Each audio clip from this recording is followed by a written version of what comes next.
Hey everybody, and in a previous video, you saw my cousin and I doing this to a Z3. And in that video, we teased about doing a before and after track test. Well, I am currently standing on or near the starting line of our dirt track that we have up here at my cousin's house. So he actually designed and made a dirt track on his property, and this is what we'll be using today. It's kind of interesting to kind of see the on-road, off-road capabilities of some of these suspension systems. There's a lot of really smooth parts of the track. There's a lot of really bumpy parts of the track. So we kind of get like a all-round suspension review and overview, which is kind of nice, opposed to taking it on like a conventional paved track.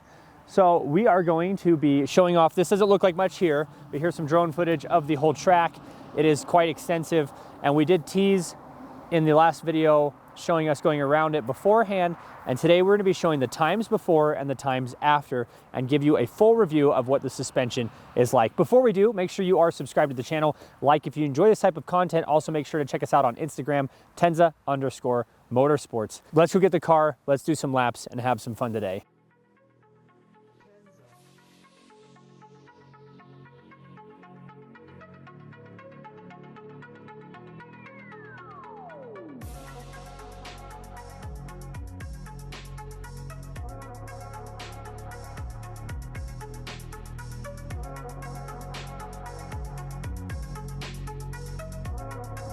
Okay, this is a fast lap. We're actually, well, it's a quicker lap, and it triggered, so we are timing.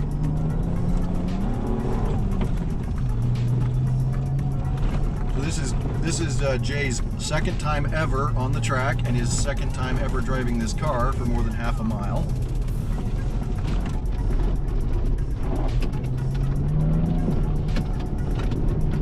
Oh, that suspension's gooey. Wow, that steering wheel is huge. It's like driving a school bus. Yeah, and that, like I said, those are the corners that keep you honest. Got some ABS action there. Yep, felt that. And that corner is challenging because you're coming into a tight corner that tightens and then it drops away, so you lose front traction right at the critical point. This one wide and tight. Wide and then tight. Yep.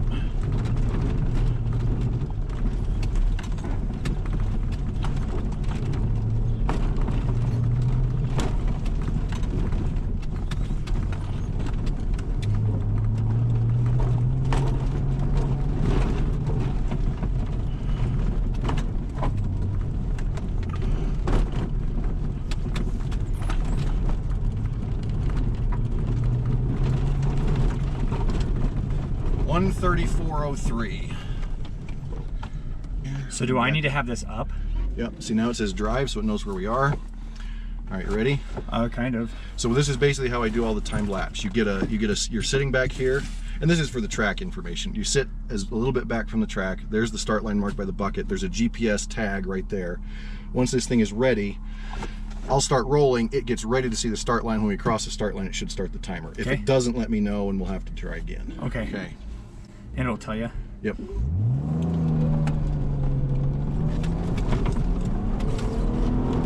you go. It's coming. Oh, wait till we're in the Corolla.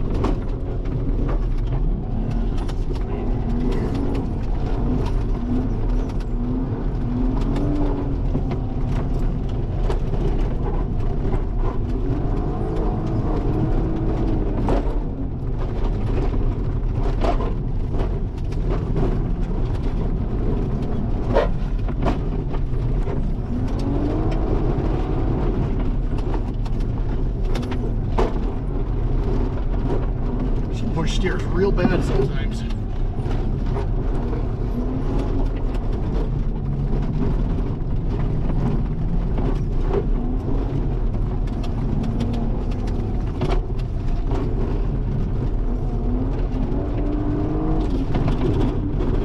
And that's how Mafia works. What's the time? 1:13. Holy, oh my gosh, I just beat my Corolla's best time. How do you feel about that? She didn't even warm up. Let's go get new suspension. Okay, first time driving it with the suspension on it. We're hearing a few clunking sounds when we drive it really hard, so we're going to probably do some adjustments. but I'm just gonna kind of do a decent lap here, nothing crazy. Okay, it does feel better though, I'll tell you right now.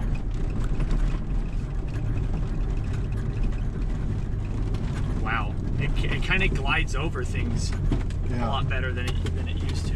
It felt like to me that it had a little less front grip than it did before, which is interesting.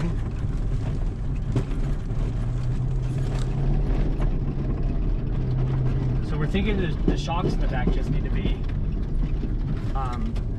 shortened up just a little bit, because we had them pretty tall.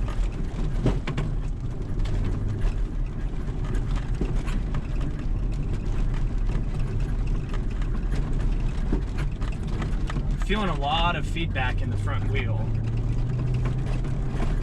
Like it doesn't feel as sloppy, it feels a lot sharper.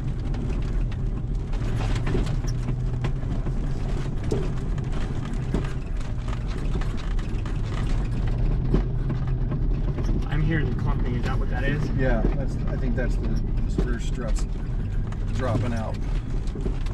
Or bottoming out before the shock is at full compression. Right, that's what that is right there. Yeah. And am I hearing it in the front too, or just the back?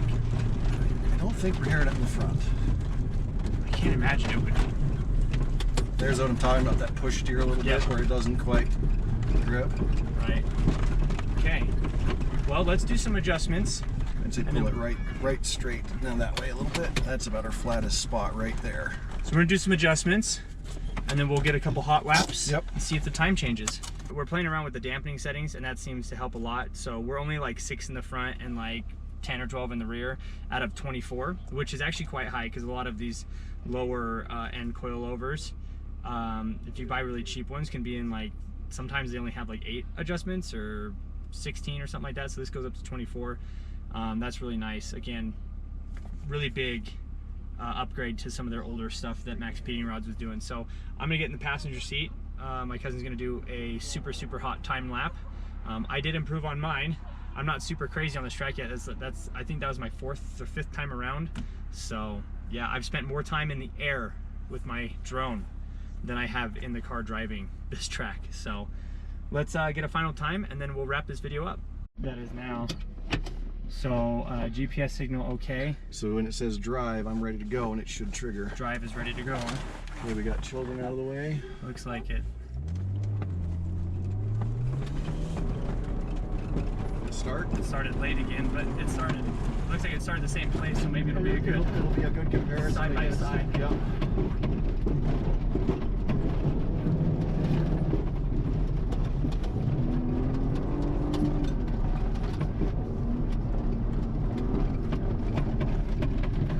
Oh, this car. I'm learning to hate it.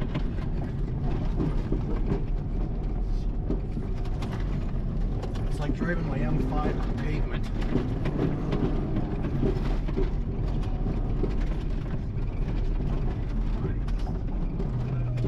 That wasn't good. No. It's gonna cost me. I got overexcited on the entry.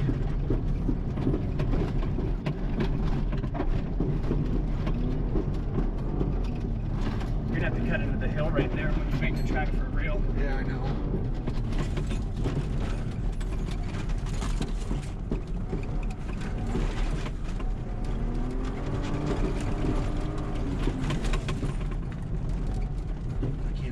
This is gonna be slower.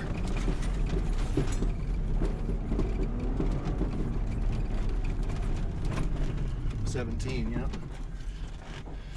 But that was on me. Do you want to do it again? No, not with me in it. You're done? Yeah. I'm scaring you? No, a little bit. I'm much better at driving. I'm much better at being in a car that's going absolutely nuts when I'm the one doing it. You know what I mean? Smooth. Fast isn't always fast. Smooth is fast.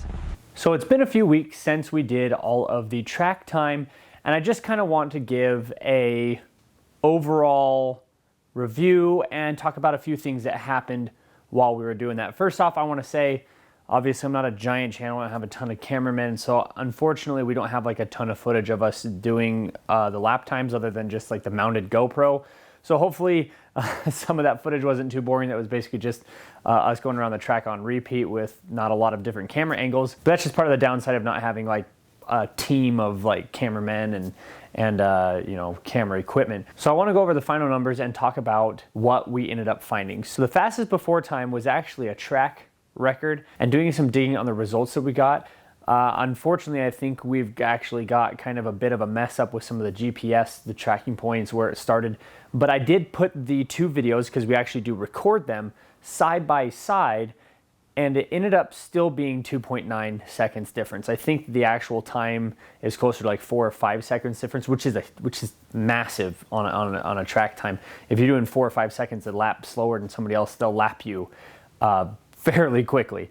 It actually ended up being closer to 2.9 seconds, and I want to go over why we think that is. So first off, we did kind of have like a crazy good before suspension change hot lap.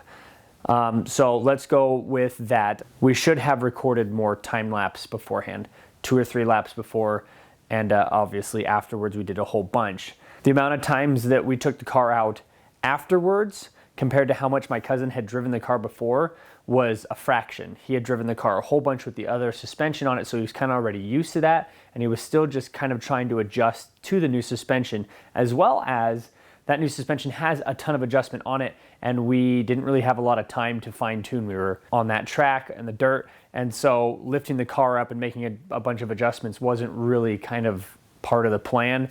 We kind of just did a little bit of fine tuning when we first put it on. I think we did one tuning session afterwards. So from that aspect, I think we could have definitely have tuned it and gotten a little bit better time out of it. The other thing that I didn't bring up, we did raise the car. So the center of gravity did change as well. So you add all that up, 2.9 seconds is really close. I really think that if we would have had more time and tuned the suspension and get it, you know, a lower time. So we're kind of set with the times we've got now. This is not a diss at all in any way on Maxpeedingrod stuff. I've got Maxpeedingrod stuff on this car, my white car. We've been really happy with it. And the car itself actually feels better, even though it's slightly slower. Again, due to all those things I mentioned, the owner of the car really likes the way it feels. It's really cool to be able to actually change the height. We weren't bottoming out, things like that, because we were able to fine tune it. It was kind of a bummer we weren't able to get a faster time, but we're being honest here. We still like the kit. The owner still really likes it. It changes the way the car feels, handles, looks, and I personally think that we didn't have enough tuning and track time after we did the suspension swap, and that's really what it boils down to. Thanks again so much for watching. We'll see everybody in the next video.